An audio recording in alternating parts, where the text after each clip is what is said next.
We're going to talk about solar eclipses in this video, so listen up, buckle up, and listen close.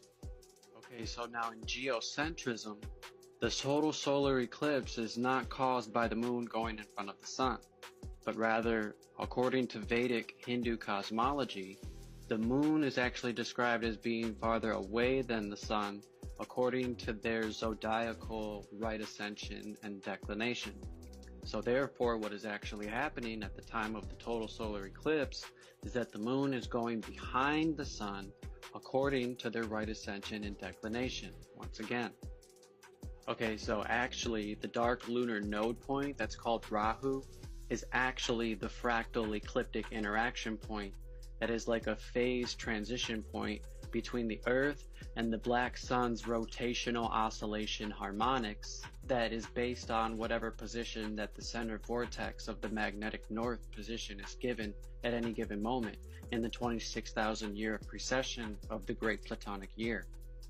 Okay, so Rahu is the symbiotic shadow lunar node point, and it's a package deal along with the sister south lunar node point known as Ketu. And so Rahu is causing this casting of a shadow from the normal reverse directional cosmic conical refraction of the black sun's movement, because everything is created and originated all from the significance of the excitation point and the specific angles of the black sun's movement underneath the geocentric flat earth. You won't hear this from the Copernican academic globe model, or any of the Masons are not going to tell you this about the truth of eclipses, because if you knew how they work, then their globe would be demolished and diminished. You have to wrap your mind around the fact that Polaris is the sun, the moon, the stars, the luminaries, and all of the planets, because it's all the same cosmic dielectric light. It's all the black sun, the center vortex of creation. It's all the same light. Polaris is the same light as the sun, which is the same conical light refraction that creates the moon and the physical sun that we see in the sky. It's all the same phenomenological light. Remember that. Polaris does a circle around the black hole of creation. So intelligent people who are paying attention, if you've ever wondered about astrological wisdom in the terms of invisible exo-shadow planets that are hidden from our hyperbolic, non-Euclidean, limited human optical vision, due to the EMF light spectrum of the black hole sun, the center of creation. Okay, in this video, I want everybody to pay attention to what direction the celestial body is moving that is moving in front of the sun. That is the main focus of this video moving forward. Okay, and just for the record, for any globe believers who are still in here, who worship NASA, telling them that it's dangerous to look at the sun without... This is also a good time to remind everyone that it is not safe to look directly at the sun without specialized... infrared solar eclipse glasses that everyone was using to watch the eclipse. I just want to make one thing clear here. In order for me to get this footage that I have, besides the fact that I had to get down on my knees in the kneeling position the entire time to gather this footage, despite that, I was non-stop staring directly at the sun with my naked eye through a magnifying telescope all the way through the entire time window of the solar eclipse, going back and forth, taking the carbon polymer lens on and off for the telescope in order to locate the position of the right ascension and declination for the latitude and longitude of the position of the celestial bodies, with my naked eye for roughly 2.5 hours straight. Real quick, the screen recording of the footage you can see as I'm scrolling through all of my videos from my camera roll, all of my footage that I got myself independently, no manipulation, no Photoshop, no CGI. This is just my phone set up directly to the observation lens of the telescope, and then we were alternating putting the carbon polymer filter up for the telescope on and off as I hit record, and I had a small group of people to help me. This is all independent footage. You can't deny this, and you will not see this on mainstream TV, okay? And everyone else that I was with there was just gathering independent footage from their phones. So I do apologize for some of the bad quality of some of the images and videos, but I think that what you're going to see is quite interesting and intriguing, and that's all we did. What NASA is showing you is nothing more than artificially intelligently designed computer-generated imagery, okay? They're not showing you actual footage or live photos of this phenomena. Remember, They are a $1 trillion business, and they've been doing this for decades, right? So they are the master manipulators in their line of work. And I'm about to show you the truth and the fraudulent activity of the nefarious, deceptive nature of the satanic affiliated company called NASA, okay? I'm going to flash on the screen here. I want you guys to keep in mind this screenshot. Hold the timestamp in your mind right now real quick, because it's important to know, because this is where NASA actually flashes to the actual live footage of what the eclipse looks like at that given moment, but for like 3 seconds, and then they flash back to their fake CGI live stream. And if you're paying attention, and if you notice at the end of when I speed up the live stream, at the end, they start showing you all of these different ways that the horns of the eclipse direction of the movement is actually moving. They throw you off. They show you all these different directions. If you're not really paying attention to this, and if you're not doing your own astrology and your own research. Okay, so based off my research and my self-independent observations from looking at this, you can make your own conclusions based off what I provide to you. For anybody who was fortunate enough to be in the path of totality as well as witness the total solar eclipse without any weather problems or interruptions, if you were fortunate enough like how I was, you were able to get some amazing footage, and I'm about to share it. And I'm encouraging everyone to do their own research moving forward.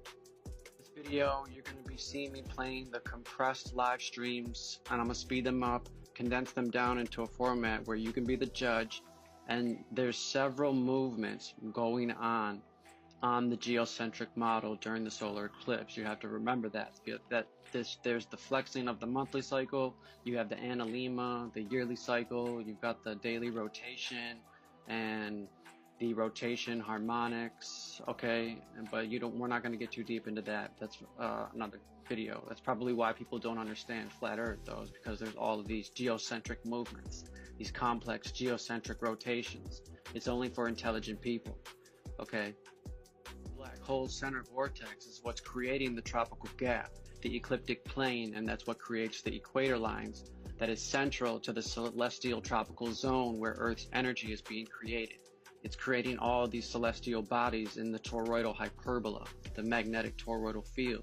It's creating the planes and the Milky Way galaxy, and it's this electromagnetic energy, and it gets revved up and fed over by the electromagnetic induction, and spontaneously and simultaneously is transitioning and retransitioning over to the pure plasma of the physical sun that we see spinning and creating the electromagnetic field in the sky. It's creating Earth's pressure and holding this zone of the tropical gap. It's locked in there. It's locked like the central vortex from the black hole, the only actual real black hole that ever exists in the universe. So during the eclipse, if you applied a star tracker app on the sky on April 8th, then you could have photographed the sky and be able to position where all of the planets are at. You would be able to triangulate their position in a perfect alignment between Aries and Aquarius. All the 7 planets were pretty much all in Pisces.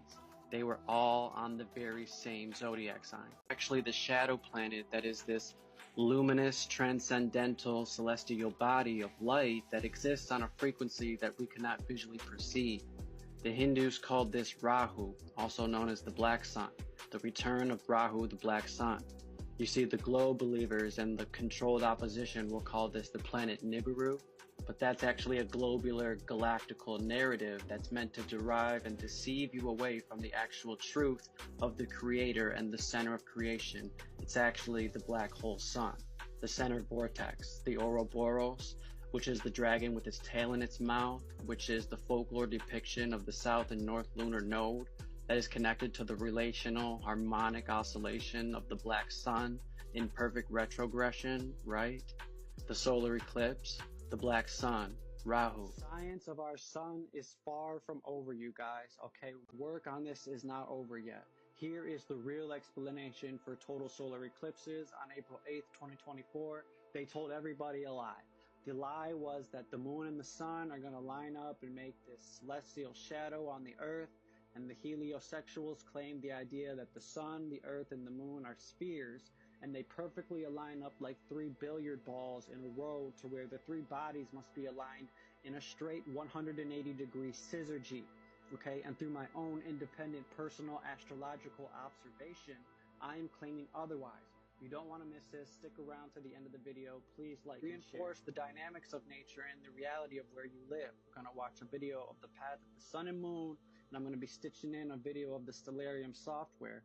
Okay, so let's take a look at this clip, and we've got the sun going across in a straight line, and right behind it is the moon, because this is actually how the sun and moon, the constellation, the planets, how they're all moving. They're actually moving in a circle above the geocentric level stationary plane. This is how you're going to see them in the east on the left, and then they move across to the right as they set in the west, just like how you really see with your own two eyes in real life. This is the pattern that you see them moving in. And then next up, we're going to take a look that I got from YouTube, along with my independent footage and other footages from independent people who got footage from the eclipse. And the main thing I want you guys to look at in these clips is the location and the direction of the celestial body that is eclipsing the sun. It's important, okay? Because obviously when we just see it in the video just a second ago, the sun and the moon are always moving horizontally. Just like how the horizon is horizontal, because it's a horizontally moving phenomena. We never see any vertical moving celestial bodies that is eclipsing the sun. The sun and the moon are always moving this way. For the globe believers, if you're paying attention and you know these models, I'm going to show you why this is not possible on the heliosexual model like we are taught in school. They tell you that the eclipse is very rare due to the complex alignment of the three separate cycles: the CTIC month, the Draconic month, and the Animalistic month. And I'm going to give a quick breakdown of how these cycles create the eclipse on the heliocentric model that bring that shadow out that cruises along the United States, like how we've seen on April 8th, and how they told you the shadow would be. They said the shadow is approximately 115 miles across. Keep that in mind. The CTIC month stands for the central time of the inferior conjunction. In astronomy, in the heliosexual model, CTIC is the time when an inferior planet like Mercury or Venus passes between the Earth and the Sun, also known as the inferior conjunction. This is when the planet that is closest to the Earth, it is approximately in a line with the Earth and the Sun. This is the period that it takes for the moon to be in between the Earth and the Sun in our view, in our perspective, which is about 29 days, 12 hours, 44 minutes, and 2.9 seconds. And then secondly, you have the Draconic month, which is a period of time that is used in the heliosexual astronomy that refers to the time that it takes for the moon to complete one full orbit around the Earth, moving from one lunar node point to the same lunar node point in a 360-degree cycle. The moon's orbit has these two lunar node points where it crosses the Earth's orbital plane, which happens roughly every 27 days, 5 hours, 5 minutes, and 35.8 seconds. And you have the anomalistic month, which stands for anomaly. And this is the time it takes for the moon to go from its closest point to the Earth and then back again, which is about 27 days, 13 hours, 18 minutes, and 33.2 seconds, which our eclipses are in a Sato series that are separated by 223 synodical months, which is approximately 18.03 years. But this is all a heliocentric lie. Okay, we can all visually agree that the sun is perspectively the same size as the moon. Now, the shadow is way too big, okay? Remember that they tell you that the shadow should be approximately 115 miles across, remember?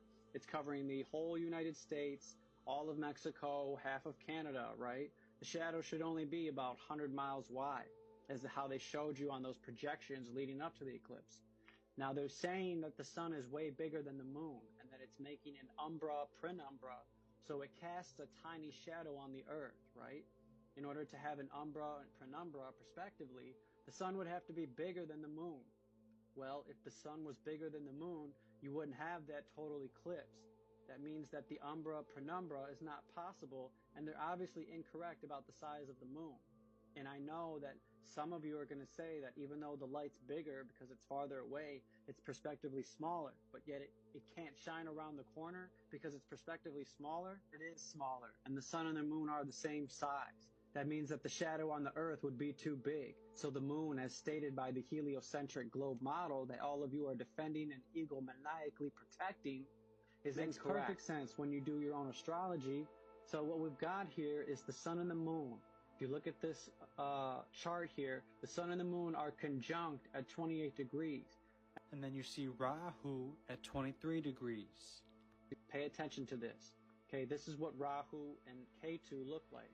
They are basically opposite node points. That's why they have opposite symbols. All right, so we're going to work out that Rahu is what is actually causing the eclipse and not the moon. Because if it was the moon, we would have an eclipse or a partial eclipse every 29 and a half days. This is why you can never see the moon when it's in conjunction with the sun. And this is important to understanding why that is. Okay, now here you will see the sun and the moon are in conjunction with each other on the 28th degree of Leo. This is clearly showing that the sun and the moon are together in conjunction. This is clearly what the Masons will not tell you or what any of the global opposition will tell you, because the mainstream narrative of science concludes that the moon is passing in front of the sun, saying that she is closer to us than the sun. And that's according to the Copernican heliosexual theory, therefore saying that the moon will eclipse the sun. But this is all CGI, okay? It's all computer-generated, artificially intelligently designed imagery. This is not at all what is happening, and they know it. Any other day, this would be a simple, everyday, normal, straightforward new moon that is causing the eclipse, which is why it is that you can never see the moon at the time of the new moon at all when it's approaching the sun or leaving the sun's path during the phase window of the eclipse, during that phenomenon. And as a matter of fact, for the better part of 2 days, the moon is not even visible because it is under the beams of the sun. The moon is behind the sun. In the astrological dictionary, under the beams, a planet is said to be under the sun. The beams, when it comes within a certain range of a conjunction with the sun.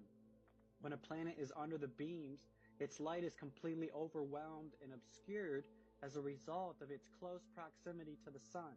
The exact range in which a planet becomes visible or invisible is based on its proximity to the sun, and it varies based on the planet involved as well as other factors such as atmospheric conditions. However, astrologers during the Hellenistic tradition used the standardized range of 15 degrees on either side of the sun for a planet to be considered to be under the beams, or like people like to say, under the rays of the sun, the black sun. Therefore, in most ancient Greek and Latin texts from the Hellenistic and the Roman periods, when a planet is said to be under the beams of the black sun, it means that it's within 15 degrees of a conjunction of the sun, the black sun underneath the geocentric plane.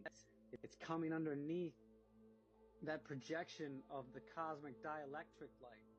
It's coming underneath. So if you take a look at all of these different images of people's capture of totality from all the different locations of the United States, you'll see all of the differences of the path of the totality of the unfolding of the scope. Take a look at them all.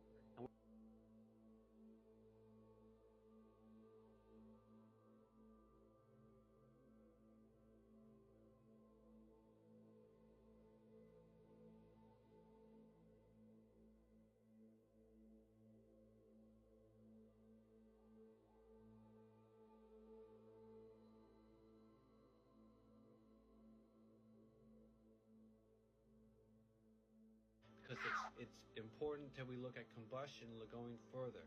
Now, combustion is interesting, and we need to understand this because a planet is combust when it is in conjunction with the sun, and therefore it is hidden from the sight by the light of the sun. So it's hidden from our eyesight from the mere fact that the sun is so bright, because the sun is the light of the world.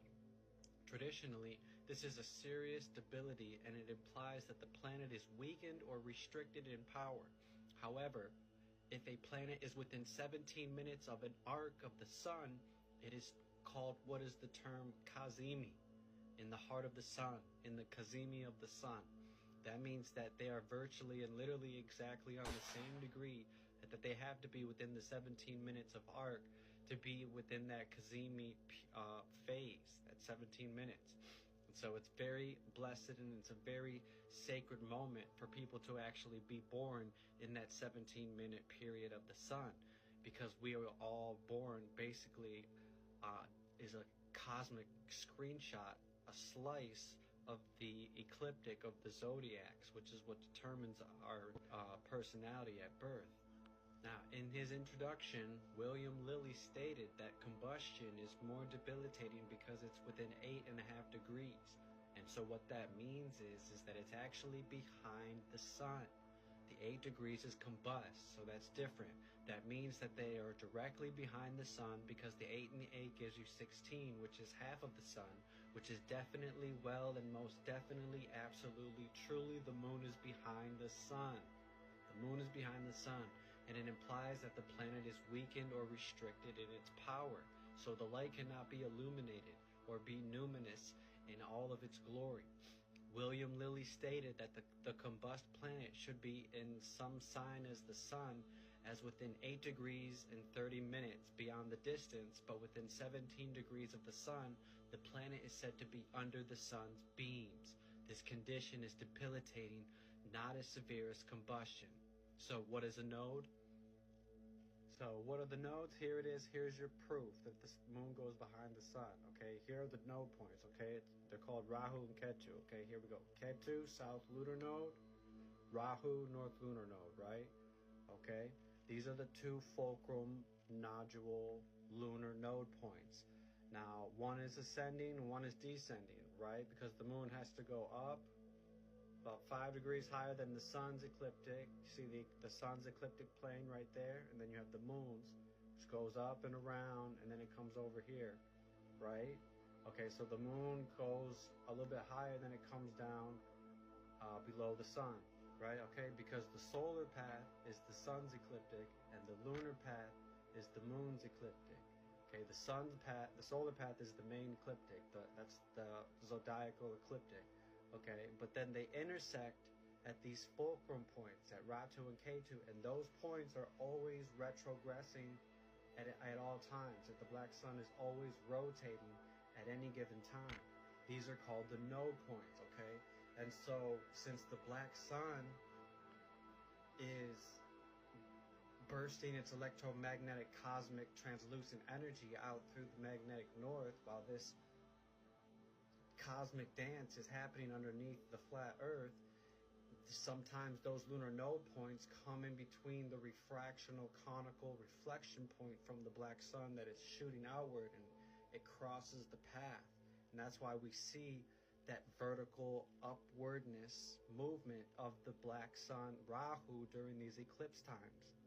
Okay, so you have these two ecliptic lines. You have the ascending node and the descending node.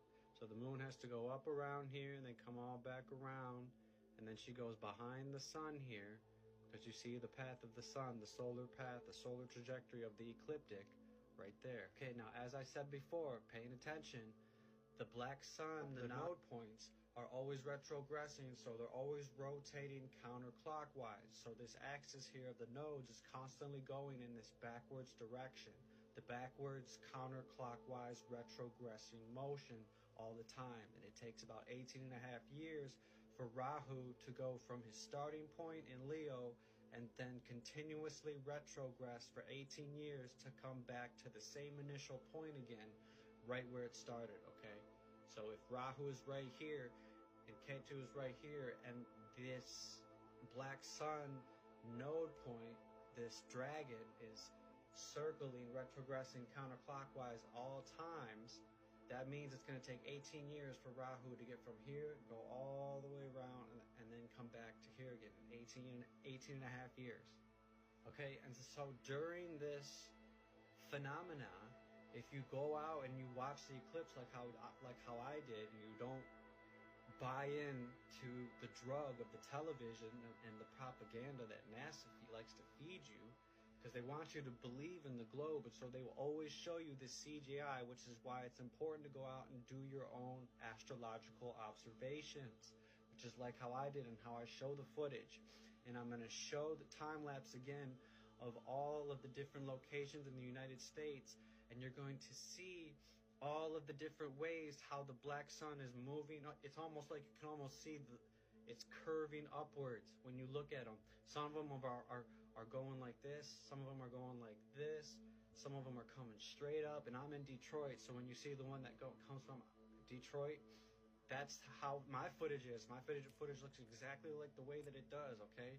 And so if you go out and do your own observation, you will notice, take a look, because it's not the moon that is eclipsing the sun.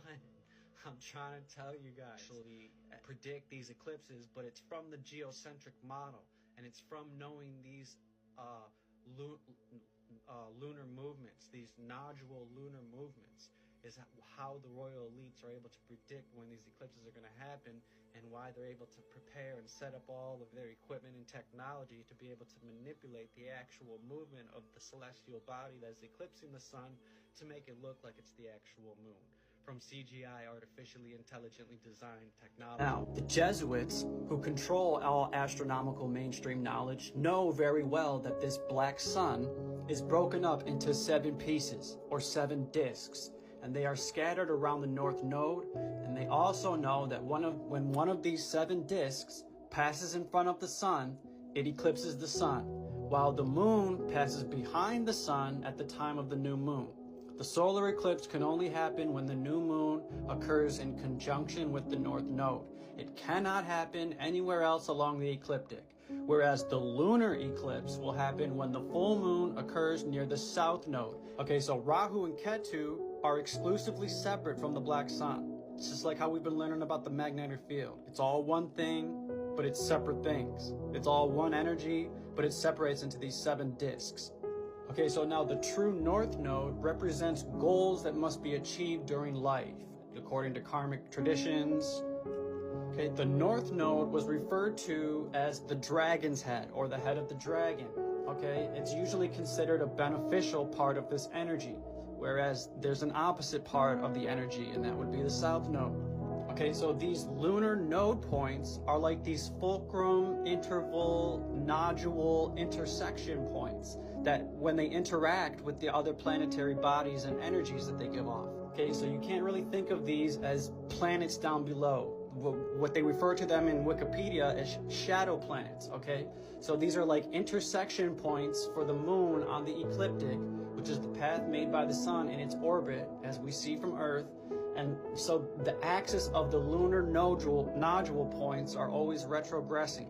So now, according to Santos Bonacci, it's about an 18 to 19 degree year cycle for these 2 lunar node points to make a full cycle. Okay, so if Rahu is sitting at a certain house and Ketu is diametrically opposite of it, it would take that 18-19 year cycle for Rahu starting position to make it all the way back to the starting position again. The South Node is diametrically opposed to the North Node, therefore it faces it. So that's why you see that both of symbols are basically opposite images of each other, right? They are the same symbol but upside down, and it symbolizes what has already been achieved or already acquired in a karmic sense. So it's the past from which it's advised to move on in order to progress.